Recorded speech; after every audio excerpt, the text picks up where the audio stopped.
Hi hello నమస్తే welcome to సౌజీ Jayaram YouTube channel. Hi అండి, అందరూ ఎలా ఉన్నారు? ఈరోజు మన ఛానల్లో ఒక మంచి టెంపుల్ వీడియో అయితే తీసుకొచ్చేసానండి మీ అందరి కోసం. దీన్ని దక్షిణ కాశీ అంటారండి. మణికేశ్వరంలో ఉంటుంది. ఇది ఒంగోలుకి 40 కిలోమీటర్ల దూరంలో ఉంటుందండి ఈ టెంపుల్ అనేది. దీన్ని దక్షిణ కాశీగా పిలుస్తారు. మనకి కాశీలో ఎలా అయితే మణికర్ణిక ఘాట్ ఎదురుగా శివాలయం అనేది ఉంటుందో, ఇక్కడ కూడా మనకి శ్మశానం ఎదురుగానే శివాలయం ఉంటుందండి. అలా ఉంటుంది కాబట్టి దీన్ని దక్షిణ కాశీ అని పిలుస్తారు. ఈ టెంపుల్ చరిత్ర అంతా నేను అక్కడ ఉండే వాళ్ళని డైరెక్ట్గా ఇంటర్వ్యూ తీసి నేను వాళ్ళ ద్వారానే అప్లోడ్ చేశాను అనమాట. వాళ్ళు చెప్పారు, అది మొత్తం మీకు చూపిస్తాను. నేను వీడియో స్కిప్ చేయకుండా చివరి వరకు చూడండి. వీడియోలోకి అయితే వెళ్ళిపోదామండి. మేమైతే ఎర్లీ మార్నింగ్ 5కి బయలుదేరాము. మనం వెళ్తూ ఉంటే మనకి ప్రతి చోట ఒక 1 కిలోమీటర్ ఏంటంటే మనకి అక్కడ అలా బోర్డు పెట్టేసి యారో మార్క్స్ అనేవి పెట్టుంటాయండి. ఇది విలేజే మణికేశ్వరం అనేది.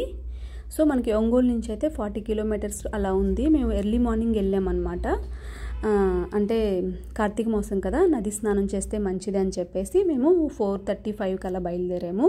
అందుకే చీకటిగా ఉంది. టెంపుల్ దగ్గరికి వచ్చేసరికి కొంచెం 6:30 అలా అయిందనమాట. ఇదే టెంపుల్ వచ్చేసాం, చూశారు కదా.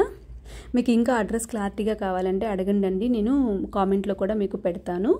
మేమైతే టెంపుల్ దగ్గరికి అయితే వచ్చేసామండి. చూడండి, ఇది విలేజ్, మణికేశ్వరం విలేజ్, దక్షిణ కాశీ అని పిలుస్తారండి దీన్ని. చాలా ఫేమస్.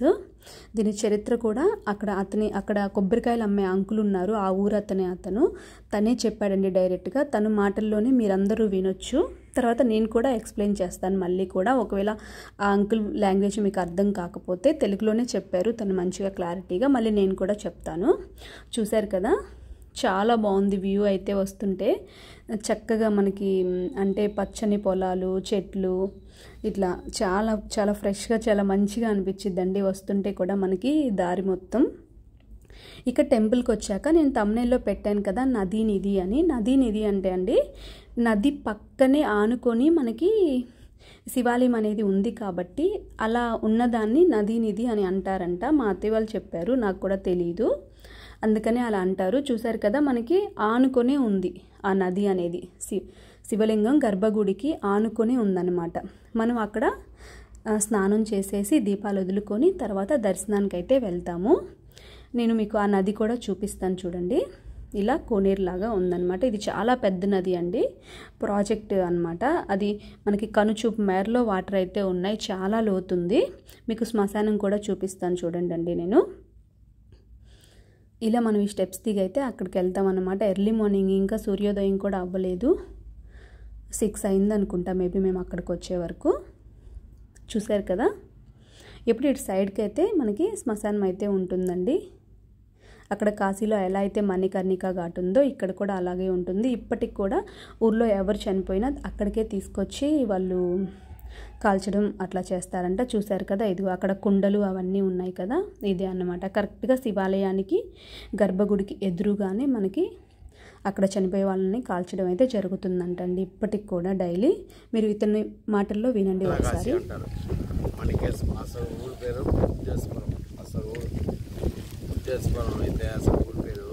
ఇక్కడ ఒక తాత మనోడు ఉప్పు అమ్ముకోవడానికి కానీ వచ్చి ఒంటెద్దురు బండి మీద వచ్చి ఆయన ఏం చేశాడంటే, ఒక శివరాత్రి అలా మొదలవుతుంది కాబట్టి ఇక్కడ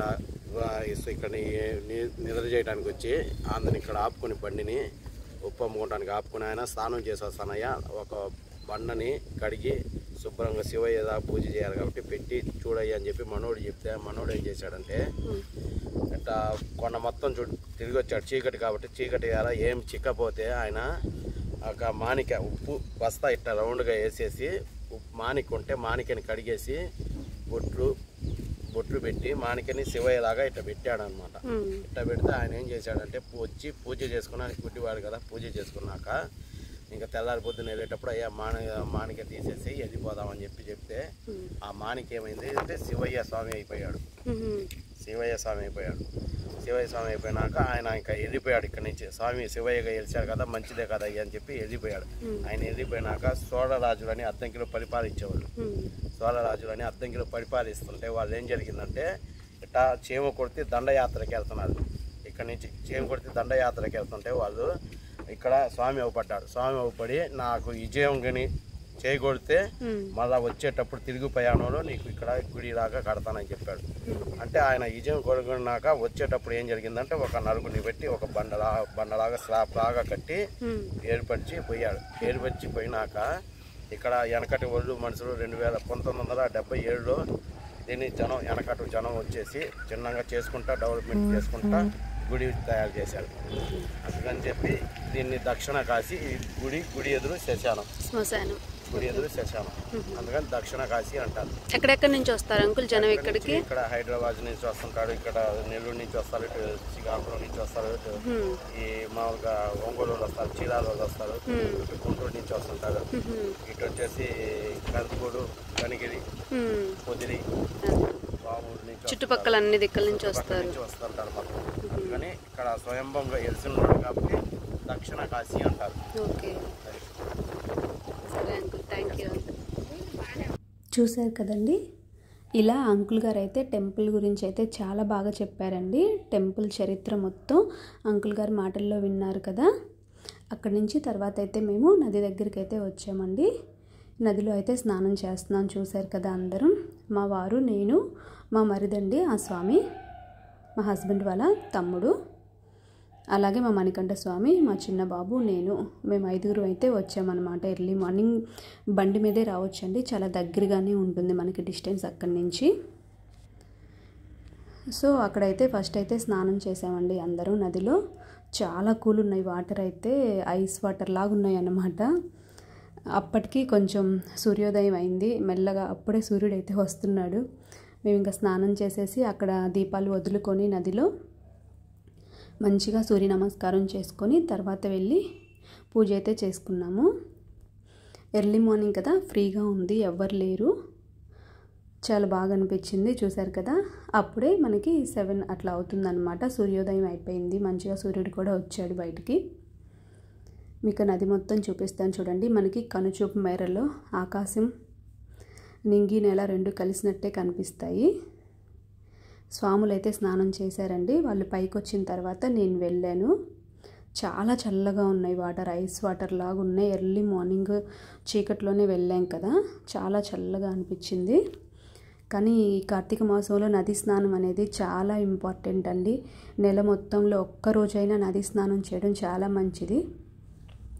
మనకి అందుబాటులో ఉన్న ఎక్కడైనా కాలువలు కానీ, నదులు, చెరువులు, వీటిల్లో స్నానం చేయడం వల్ల ఏంటంటే మనకి గంగా, కావేరీ నదిలో చేసిన పుణ్యం అయితే వస్తుందంట. అందుకని చెప్పేసి ఒక్కరోజైనా కానీ నది స్నానం అనేది చేసి అక్కడ మనం దీపాలు వదలడం వల్ల మనకి నెలంతా నది స్నానం చేసిన ఫలితం అనేది వస్తుంది. చూశారు కదా, మనకి కనుచూపు మేరలో ఎటు చూసినా నదే కనిపిస్తుందన్నమాట. జస్ట్ 1 అడుగు దూరంలోనే మనకి శివయ్య గర్భగుడి కూడా ఉంటుంది. అందుకనే నది నిధి అని పిలుస్తారనమాట. ఇక్కడ అలా ఉంటుంది కాబట్టి 2 ఆనుకొని పక్కనే ఉంటాయి.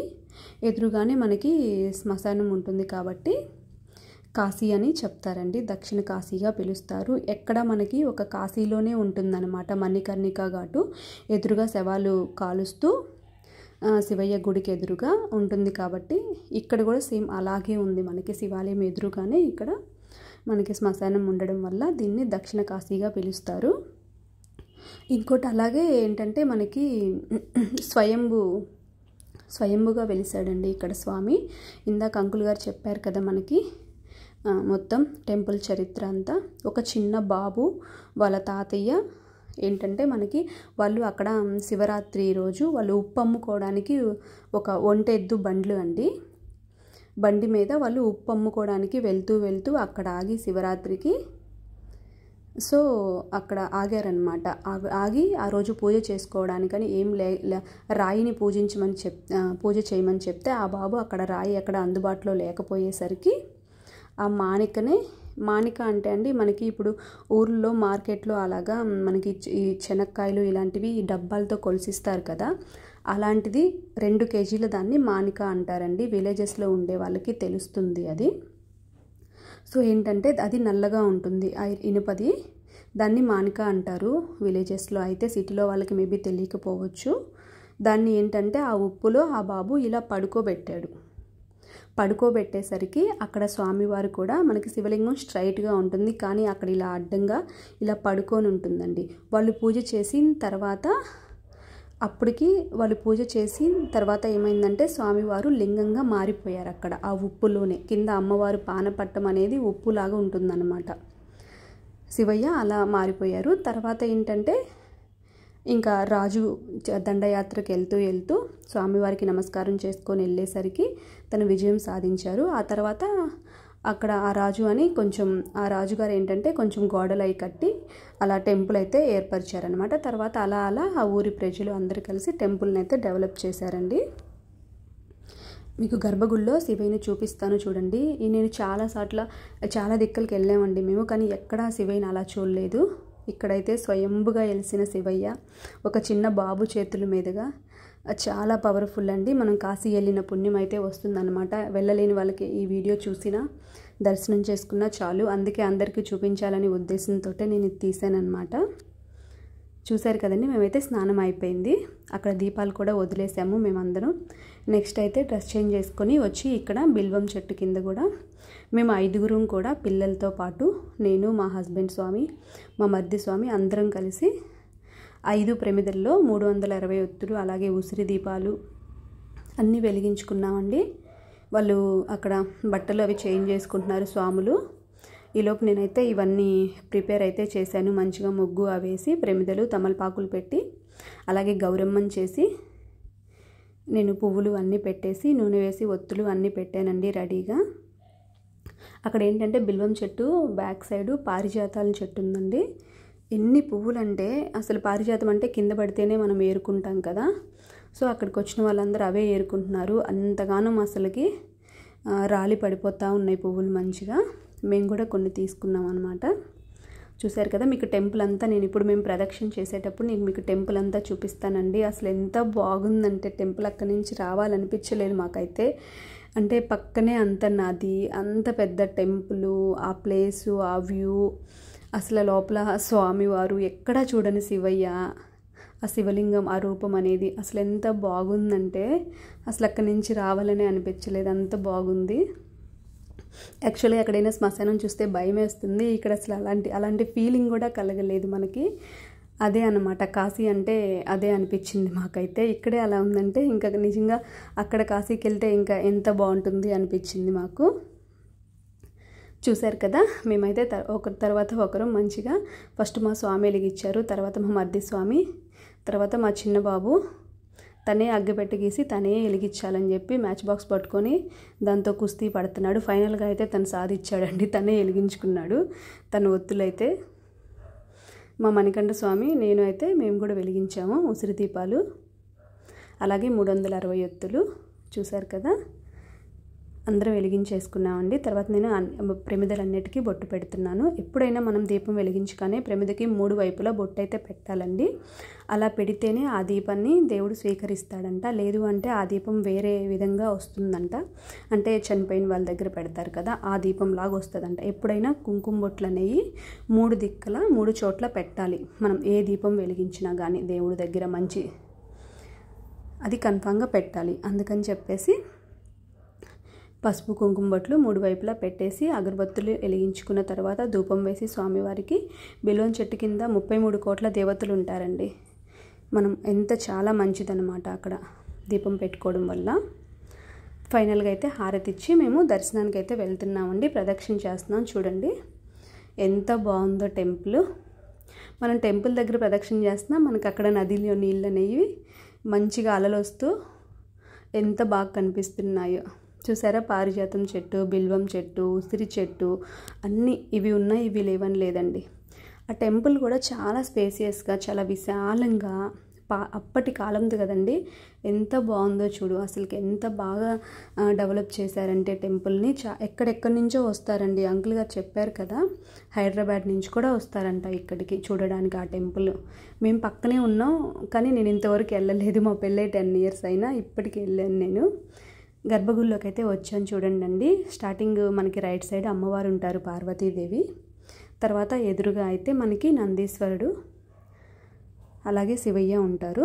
చూపిస్తాను చూడండి. అభిషేకం అయితే జరుగుతుంది. చూడండి దగ్గరగా చాలా బాగా కనిపిస్తారు స్వామి. ఆ మానిక ఎలా అయితే ఉందో అలాగే వెలిశారు లోపల స్వామివారు అయితే. ఇలా మనం ఆ మానికని ఇలా ఎలా అయితే అడ్డంగా ఇలా పడుకోబెట్టాం కదా ఆ ఉప్పులో, అలాగే ఉందండి. కింద పానపట్టం కూడా అలాగే ఉంది. అది చూశారు కదా. మామూలుగా అయితే ఇలా స్ట్రైట్గా ఉంటుంది, కానీ అక్కడ ఇలా ఉందన్నమాట. మన హ్యాండ్ ఇలా పెడతాం కదా, అలా ఉంది. అభిషేకం అయితే అయిపోయిందండి. మేము ప్రసాదం తీసుకొని బయటకైతే వచ్చాము. స్వామివారికి ఎదురుగా ఇలా ఇక్కడ దీని బ్యాక్ సైడ్ అయితే మనకి ఇక్కడ ఏదో ఉర్దూలో రాశారండి, అది ఏంటో తెలీదు. దాని బ్యాక్ సైడ్ అయితే మనకి పెద్ద నందీశ్వర స్వామి అయితే ఉన్నారు, ధ్వజస్తంభం. ఇంకా అక్కడి నుంచి అయితే మేము బయటకైతే వచ్చేసామండి. బయట అలాగే బాలత్రిపుర సుందరి అమ్మవారి టెంపుల్ కూడా ఉంది. అక్కడికి కూడా వెళ్ళి నేను నమస్కారం చేసుకొని అయితే వచ్చాను. మీకు అది కూడా చూపిస్తాను బయటకు వచ్చిన తర్వాత. చూశారు కదండి, చాలా పవర్ఫుల్ టెంపుల్ అండి. చాలా మహిమగల శివయ్య ఇక్కడ. అసలు ఆ శివలింగం చూడడానికైనా రావచ్చు మనం. ఎక్కడా చూసుండరు ఇలాంటి శివలింగం. ఇలా ఒక చిన్న బాబు చేతుల మీదుగా వెలిసిన శివలింగం అన్నమాట. చాలా హ్యాపీగా అనిపించింది. చూశారు కదా, మేము బయటకైతే వచ్చేసాము. ఇక్కడ బాలత్రిపుర సుందరీదేవి అమ్మవారు ఉన్నారు పక్కనే. అక్కడ కూడా అందరూ పొంగళ్ళు పెట్టుకోవడం, ఇట్లా చాలా మంచిగా పూజలు అయితే జరుగుతున్నాయి అమ్మవారికి. చాలా డెవలప్ అయిపోయిందండి.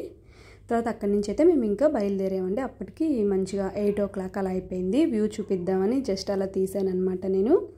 మేము వెళ్తూ ఉంటే మా ఊరి దగ్గరికి వెళ్ళగానే ఒక చెరువులో ఫుల్గా కలువ పువ్వులు ఉన్నాయండి. నేను ఆ వీడియో కూడా తీసాను, లాస్ట్లో చూడండి, చాలా బాగుంది. అలాగే అక్కడ వస్తుంటే చేపల చెరువులు, రొయ్యల చెరువులు, వ్యూ అయితే ఎంతో బాగుంది. చూశారు కదా కలువ పువ్వులు ఎన్ని ఉన్నాయో, చాలా బాగా అనిపించింది. అది ఒకసారి మీకు చూపించాలని క్లిప్ తీసాను అనమాట. వీడియో మీ అందరికీ నచ్చుంటే please do like, share and subscribe. Thank you for watching. చూశారు కదా, పచ్చని పొలాల్లో ప్రకృతిలో వెళ్ళి ఆ శివయ్యని అందరూ దర్శనం చేసుకోండి. Thank you for watching.